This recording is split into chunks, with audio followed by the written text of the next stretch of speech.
ਉਹ ਬੈੜੀ ਸੀ ਸਖੀ ਦੀ ਰੱਖੀ ਹੋਈ ਇਹਨਾਂ ਨੇ ਬਲੋਚਾਂ ਨੇ। ਬਲੋਚਾਂ ਅੱਛਾ ਵੀ ਅੱਧੀ ਤੇਰੀ ਅੱਧੀ ਸਾਡੀ। ਹਾਂ ਦਿਹਾੜੇ ਤੇ ਰੱਖੀ ਸੀ ਕੁੱਦਾਂ ਹੀ। ਆਹੋ ਅੱਛਾ ਉਹ ਤਿਆਰ ਹੋ ਗਈ ਇਹਨਾਂ ਨੇ ਮੁੱਲ ਪਾਇਆ। ਹਾਂ ਹਾਂ ਅੱਧੇ ਪੈਸੇ ਇਹਨਾਂ ਨੇ ਰੱਖ ਲਏ ਅੱਧਿਆਂ ਦਾ ਇੱਥੇ ਇਹਨਾਂ ਨੇ ਲੰਗਰ ਫਿਰ ਖਿਲਾਤਾ। ਤਕਸੀਮ ਕੀਤਾ ਬੰਦਿਆਂ ਤੇ ਸਖੀ ਨੂੰ ਕੀ ਫਾਇਦਾ ਪਹੁੰਚਿਆ?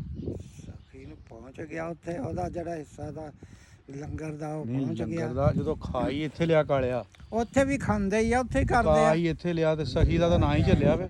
ਉੱਥੇ ਵੀ ਸਖੀ ਦਾ ਨਾਂ ਹੀ ਚੱਲਦਾ। ਹਾਂ ਨਹੀਂ ਫੇਰ ਵੀ ਇੱਕ ਸ਼ਾਇਦ ਜਿਹਦੀ ਆਪਾਂ ਦੇਖੋ ਚਾਚਾ ਤੂੰ ਕਿਸੇ ਨੂੰ ਦਿੱਤੀ ਆ ਮੱਝ ਜਾਂ ਗਾਂ ਆਧਾਰੀ ਦਿਹਾੜੇ ਤੇ, ਉਹਦਾ ਉਸ ਬੰਦੇ ਨਾਲ ਦਿਹਾੜਾ ਪਾਣਾ ਬਣਦਾ ਕਿ ਐਵੇਂ ਹੀ ਆਪਣੇ ਘਰ ਹੀ ਪਾ ਕੇ ਅੱਧੇ ਘਰ ਰੱਖ ਲਏ ਤੇ ਅੱਧੇ ਦਾ ਲੰਗਰ ਬਣ ਦਿੱਤਾ? ਨਹੀਂ, ਉਹ ਆਮ ਬੰਦਿਆਂ ਨੇ ਉਹਦਾ ਮੁੱਲ ਪਾਇਆ ਵੀ ਇੰਨਾ ਵੀ ਇਹ ਮੁੱਲ ਵਾ। ਉਹਨਾਂ ਨੇ ਕਿਹਾ ਠੀਕ ਆ ਆਪਣਾ ਹਿੱਸਾ ਰੱਖ ਲਿਆ। ਸਖੀ ਦਾ ਉੱਥੇ ਵੀ ਜਾ ਕੇ ਲੰਗਰੇ ਪਕਾ ਕੇ ਖਾਂਦੇ ਆ। ਉਹ ਭਾਵੇਂ ਜੋ ਮਰਜ਼ੀ ਕਰਨ, ਪਰ ਅਗਲੇ ਦੇ ਨਹੀਂ, ਹੱਥੀ ਤਾਂ ਦੇਣੇ ਮਰਜ਼ੀ ਨਹੀਂ ਚਾਹੀਦੇ ਸੀ। ਕਰਦੇ।